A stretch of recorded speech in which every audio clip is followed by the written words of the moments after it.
ভাইয়া আসলে আপনি কি দেখেছিলেন? আমি দেখেছি মাগরিবের আজানের 5 মিনিট আগে, 4 থেকে 5 মিনিট হইব, শুনলাম যে আগুন লাগছে। তো আমার বাসার থেকে আমি ওখান থেকে দেখলাম, ওটা আমার বাসা, ওখান থেকে দেখলাম যে এইখানে আগুন। তো তাড়াতাড়ি নামে আসলাম, দেখলাম আগুন এইখানে। তার নগদ আগুনটা ছড়াই গেল গা। আগুনটা মানে দ্রুত আগুনটা ছড়াই গেছে গা। এই পাশের থেকে নগদ আগুনটা ওদিকে চলে গেল, ওদিকে একটা লাশা চলে গেল, আর এদিকে এসে পড়লো। এদিকে যখন এসে পড়ছে তখন আমরা সবাই দৌড়াদৌড়ি করে চলে গেলাম, যেহেতু আগুন ছড়া যেতেছে গা, নিজেদের বাসার জিনিসপত্র আমরা সেভ করি। আমার বাসা তো ওদিকে, মানুষজন তখন দৌড়াদৌড়ি শুরু করে দিচ্ছে। আগুনটা 1 মিনিট থেকে 2 মিনিটের ভিতরে ছড়াই গেছে গা।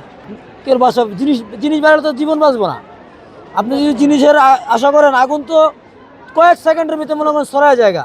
এই আগুনটা পাশাপাশি রুম না, পাশাপাশি রুম না, এই রুমে তো ওই রুমে, ওই রুমে তো ওই রুমে ছড়াই যেতেছে। আপনার জিনিসের আশা করলে তো মানুষ ক্ষতি হবে। কেউ আর জিনিস নেওয়ার চিন্তা ভাবনা করে, যে যেমন পারছে বাইরে হয়ে গেছে আর কি। আর আশেপাশে যারা আছে তারা কিছু কিছু জিনিসপত্র হয়তো লয়ে বাড়িতে পারছে। কিন্তু এইদিকে যে আগুনটা যখন লাগছে, আগুনটা প্রথম এই বাসার থেকে বেরিয়েছে, এখানে এই দেখেন, এই যে আগুনটা যখন জ্বলতেছে এখান থেকেই প্রথম শুরুতে এখান থেকে সরাই। যখন আগুনটা উপরে উঠে পড়ছে, উপরে ওঠার লগে লগে আগুনটা সরে গেছে এদিকে, ওদিকে নগদ সরে গেছে বাতাসে, দেরি হয় নাই। কি থেকে লেগেছে এখনো সঠিক জানি না, শুনতেছি তো একটু চার দোকানতে লাগছে।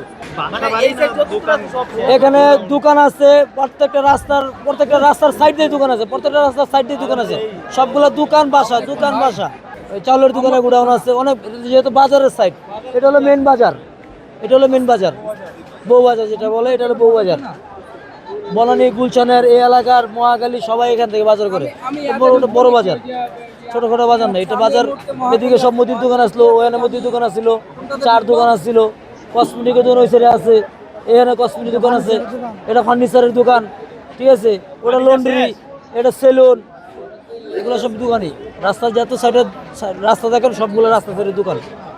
রাস্তার পিছনে হলো গা বাসা বাড়ি। ফায়ার সার্ভিস আসছে পড়াই, আগুন লাগার দোষ নাই, তাদের দোষ নাই, কারণ যেহেতু আমাদের গণবসতি এলাকা, ঠিক আছে, এখানে হচ্ছে বা এখানে ফায়ার সার্ভিস ইচ্ছা করলে সরাসরি নগদ আসতে পারে না। আসছে ওনারা আর 20 থেকে 25 মিনিট পরে আসছে, যে 20-25 মিনিট পরে আসার পরে তো এদিকে আগুন এসে পড়ছে, প্লাস এদিকটা সবই পুড়ে গেছে। আসছে ফায়ার সার্ভিসে, যেহেতু গণবসতি পাই, ফায়ার সার্ভিসের দূর দিয়ে কোনো লাভ নেই, গাড়ি ঢুকতে পারে না, যেহেতু আমাদের এলাকা গণবসতি। ফায়ার সার্ভিসের গাড়ি যদি সরাসরি ঢুকতে পারতো, তারা না কাজ করতে পারতো ঢুকিয়া, তাহলে ফায়ার সার্ভিসের দোষ হইতো। কিন্তু ফায়ার সার্ভিসের দোষ নেই, এখানে ফায়ার সার্ভিসের কোনো দোষ নেই, যেহেতু আমাদের গণবসতি। তারপরে তাদের আপ্রাণ চেষ্টা করতেছে, এমনকি করছে বলতে হবে। আর আগুনটা উপরে উঠে যাওয়াতে বাতাসে যদি চাপ দিচ্ছে, দেখেন আপনি, যেদিকে বাতাস যেতেছে এদিকে আগুন যেতেছে, ফিরানোর মতন কোনো সিস্টেম হইতেছে না। ওদিকে তাকায় দেখেন সব আগুন কোন পর্যন্ত, এখন আগুন জ্বলতেছে দেখুন। অনেক যেরকম পুড়ছে এরকম আগুন কোনো সময় পুড়ে নেই আমাদের।